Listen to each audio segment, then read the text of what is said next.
عمركم ما كنتوا تسمعوها ولا عرفتوها قبل كده عن الفول.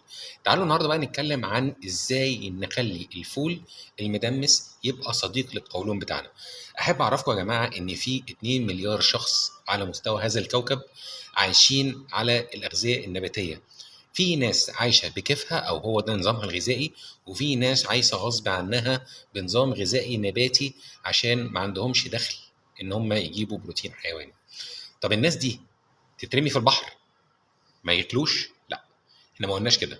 احنا دايما بنقول ان دايما كل حاجه ليها حل. طب ازاي اخلي حاجه زي الفول مثلا اللي هو الناس كتير قوي في العالم بتاكله، ازاي وبالذات في مصر ازاي اخليه صديق للقولون؟ زي ما انتم عارفين يا جماعه ان الفول بيحتوي على كميه عاليه جدا من البروتين النباتي.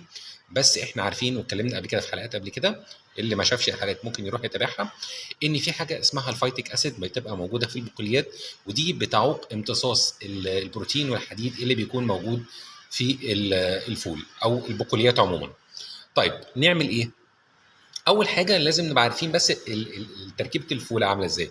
الفول يا جماعه بيبقى عباره عن نواه محطوط عليها قشره. القشره دي بتبقى مليانه بالكربوهيدرات المعقده، ومليانه كمان بالياكتين او الحاجه زي الايه، بنقول عليها قشره كده، بتعتبر فايبرز بس غير قابله للذوبان في الميه. الحاجه دي لازم ناخد يعني الناس اللي عندها قولون العصبي او عندها متلازمه القولون تكون عارفه الكلام ده. احنا النهارده بنستثني الناس اللي عندها انيميا الفول عشان الناس اللي ما تخلطش بس ما بين الجهتين. طب نعمل ايه؟ اول حاجه، في ناس تقول لك انا لما بروح المطعم بشتكي من اني باكل فول بحس بوجع، لما باكل الفول بالبيت ما بحسش بوجع. الحل بسيط قوي، ان احنا في البيت ست البيت بتنقع الفول ليله كامله، وده احسن لان الفوله بتتخلص من الفايتيك اسيد اللي جواها، فبيساعد على ان يعني الفول ما يبقاش فيه مشاكل. كان تاني حاجه الطبخ الجيد. احنا لما بنطبخه في الدماسه او على حله الضغط احنا بنديله طهي جيد جدا. ست البيت بتقدر تعمل الكلام ده بمنتهى السهوله.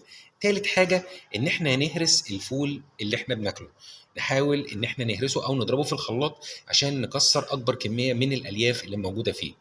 طب في حاجه ممكن نعملها لو انا الكلام ده كله ما نجحش معايا، ان احنا ندمس الفول المدشوش او اللي هو من غير قشره، وده بيكون احسن وافضل بكتير وطعمه بيبقى لذيذ جدا.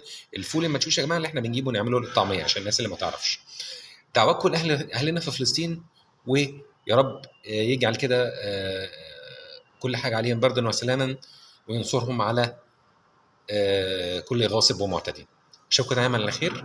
وصفه سهله مع السلامه.